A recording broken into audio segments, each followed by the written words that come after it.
Bonjour à tous et bienvenue pour cette nouvelle vidéo. Aujourd'hui, on va parler de deux DAC qui m'ont été envoyés par Wissam que vous avez sur le Discord.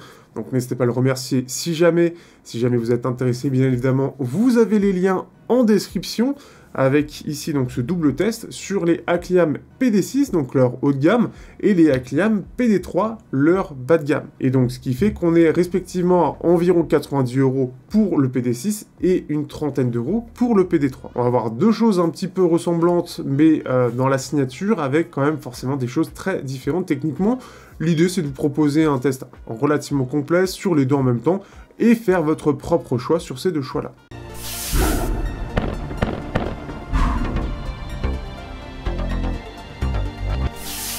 Tout d'abord, on va commencer par le moins cher, les PD3 qui est un DAC qui est très simple et surtout extrêmement compact dans le côté largeur. C'est long en soi, tout est dans la longueur. On remarquera surtout une qualité de fabrication qui est vraiment excellente pour le prix.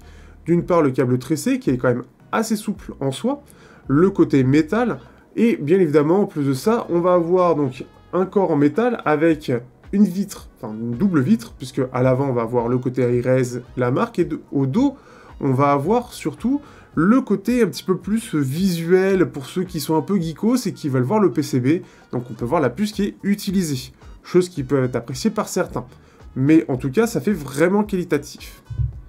Du côté du PD6, on a quelque chose de vachement plus complet. D'une part, une première part, on va avoir une pochette de protection qui va permettre de protéger cette beauté, on va dire, entre guillemets. L'idée en plus de ça, c'est qu'on va avoir un câble USB-C avec un adaptateur USB-A si jamais vous êtes intéressé, mais en tout cas, si jamais par exemple vous avez un iPhone, vous pouvez changer le câble pour passer sur du Lightning, si vous n'êtes pas encore sur le dernier, parce que vous n'avez pas encore assez d'argent. Au-delà de ça, on va voir quelques petites différences, là où quand on va le connecter, on va avoir surtout une petite LED rose qui va s'allumer et illuminer un petit peu le DAC. Ici, on va avoir un écran qui va nous permettre de gérer un petit peu la puissance du DAC. D'une part parce qu'on a du 3.5 et du 4.4 mm, de l'autre parce que dans ces prix-là, aujourd'hui, on a de plus en plus de fonctions. Ici, on a même un écran, ce qui ramène avec d'autres DAC qui étaient beaucoup plus chers avant. Et donc, d'une part, par rapport au PD3, on n'a aucun bouton, ce qui fait que même la gestion du volume, c'est la gestion d'Android, donc que sur 15 crans, ce qui peut être un peu limitant, puisque c'est un peu parfois, on a envie d'être un peu entre deux crans, mais on ne peut pas. Ici, on a une gestion du volume qui est indépendant. En plus de ça, on a une gestion du gain, donc entre faible et élevé. Donc ça va vous permettre, selon le type de casque que vous avez, de pouvoir gérer finement le volume, ce qui est une excellente chose aussi, ou bien de vous adapter selon les besoins. Aussi, cet écran va vous permettre donc de voir la gestion du mode, savoir en quel type de fichier vous êtes en train de lire. Donc c'est du 712, etc., les trucs qu'on s'en fout là. Vous avez le mode performance aussi, donc pour avoir encore plus de puissance, et donc aussi donc, le mode de gain. Donc assez complet, avec notamment ces petits boutons, bien évidemment, pour le gérer. Donc plus complet, par contre, on regrettera très légèrement le fait que la vitre, elle est que d'un seul côté, puisque de l'autre, on a juste l'écran et le reste est en métal, et elle est plate. Je préfère le côté un petit peu arrondi, un petit peu 2,5D, comme ils peuvent appeler, qui fait un côté un petit peu plus premium. Par contre, on verra beaucoup plus de choses puisqu'on a le double DAC et même le double ampli qui est visuellement visible. Donc ça, c'est intéressant et ce qui fait qu'on a déjà deux belles grosses différences, c'est-à-dire que on paye 3 fois le prix, mais c'est aussi logique. On va passer maintenant sur la partie technique et sur la partie technique, on est sur des choses qui sont assez différentes aussi. Le PD3, lui, est avec un Cirrus Logic CS43198 ou 43198 comme j'ai l'habitude de le dire en général, avec juste donc du 3.5, ce qui fait qu'on va être jusqu'au maximum à 120 mW, ce qui est déjà très bien pour du 3.5 mm. Vous aurez déjà pas grand chose qui va vraiment bloquer pour alimenter en termes de puissance. De l'autre, le PD6, lui, il est beaucoup plus puissant, puisqu'on va pouvoir aller jusqu'à donc 500 mW de puissance, ce qui est extrêmement élevé pour un DAC. En général, on est déjà dans ces eaux-là. Aujourd'hui, ça commence à devenir de plus en plus une norme. Mais là, aucun casque pourra être problématique ou aucun intra, ce qui est encore pire. Mais en gros, les planaires, ça passe très largement. Donc, ce qui fait que c'est une excellente chose. Et ici, on est avec la puce, la ESS ES9039Q2M, qui est assez connu aussi aujourd'hui, donc quelque chose de très commun. Au niveau de la signature, on se retrouve avec quelque chose qui est un petit peu chaleureux par rapport à d'autres intras dont on va parler après. On pourra noter que des plus neutres, et c'est ce qui est annoncé aussi par Acclaim directement dans leur fiche produit, celui-ci est le plus neutre, le plus analytique, mais il reste assez doux. Ce qui est bien, c'est qu'il n'y a pas de pic de clarté ou d'élévation particulière qui va donner un côté scintillant ou un peu plus élevé, et donc sur des intras qui ont déjà des pics de clarté, vous n'aurez pas eu un surplus de ce point de vue-là. Au contraire, on aura plus un côté un petit peu chaleureux avec des lumites qui sont légèrement plus en avant, et donc donnera un aspect un peu plus chaleureux, tout en ayant quelque chose qui est bien détaillé, avec une scène qui est bien large, avec quelque chose qui est vraiment bon globalement, qui vaut parfaitement son prix. De l'autre, on va parler des PD3. Les PD3 sont plus limités techniquement, donc forcément déjà en termes de détail, c'est un peu plus léger, ce qui est tout à fait logique, mais il se tient vraiment bien pour le prix. Si on doit le comparer en termes de signature, je penserais beaucoup aux DDI-FI, qui ont une signature assez chaleureuse. Ici, c'est un peu la même chose, avec quelque chose qui est plus chaleureux, ce qu'ils appellent même une signature assez analogique.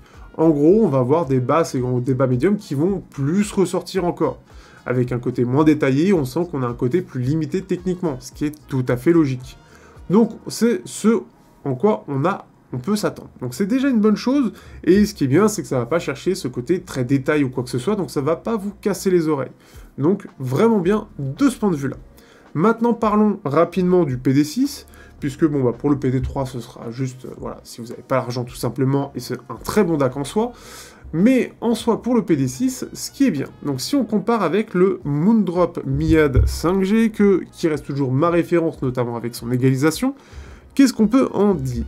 Tout d'abord, on a une signature qui reste quand même assez proche. Encore une fois, ça s'éloigne pas beaucoup, ça reste le plus analytique.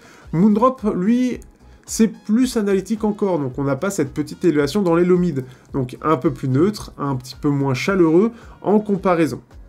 On a aussi pour le PD6 une légère meilleure séparation des instruments. Sur certains morceaux, j'ai entendu un petit peu plus de choses. Vraiment, ça se ressortait un petit peu plus par rapport au reste.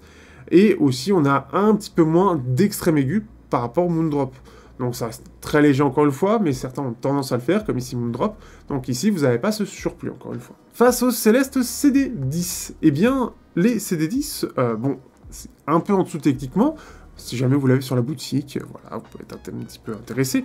Et donc, ce qui fait que ce qu'on va ressortir assez sobrement, c'est que les Célestes CD10, en termes de finition, c'est pas mal, ça reste en dessous puisqu'on n'a pas tout ce choix. On peut avoir le choix de gain, le volume reste indépendant, donc l'essentiel est là. En termes de puissance, on est sur quelque chose qui est à peu près équivalent, hein, puisqu'on va pouvoir alimenter à peu près aussi bien, donc ça c'est aussi cool.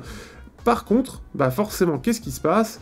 On a quelque chose qui est un peu moins détaillé, donc de base ils sont quand même un petit peu moins chers, et aussi on a un peu plus d'extrême aigu, on a un effet un peu plus neutre globalement, puisqu'on a encore une fois pas ce gonflement dans les lomides. Et ce qui fait que on est sur quelque chose qui est assez intéressant, donc encore une fois tout dépend de ce que vous cherchez. Si c'est surtout le côté un peu chaleureux, un peu doux en termes de signature, ces DAC pourront tout à fait vous convenir. Si vous savez pas forcément quoi choisir à ce prix-là, vous allez clairement pas le regretter, surtout avec ce niveau de finition du PD3 pour le prix qui est vraiment au-dessus de ce que vous pouvez voir un peu ailleurs. Et donc pour le haut de gamme, avec ce côté, son écran, son côté assez complet en termes de personnalisation, son volume indépendant, un IDs qui permet justement d'avoir quelque chose de fin en termes de réglage. Si jamais vous avez des questions, n'hésitez pas, mais surtout n'hésitez pas à poser la question à Wissam directement sur le Discord, vous avez les liens en description aussi pour le Discord, et n'hésitez pas, parce que c'est lui le spécialiste, et c'est pour ça qu'il voulait me les passer, parce que il a été agréablement surpris. J'espère que vous aurez apprécié cette vidéo, n'hésitez pas à liker, partager, commenter comme d'habitude, et on se retrouve bientôt pour d'autres tests très intéressants. Ciao à tous.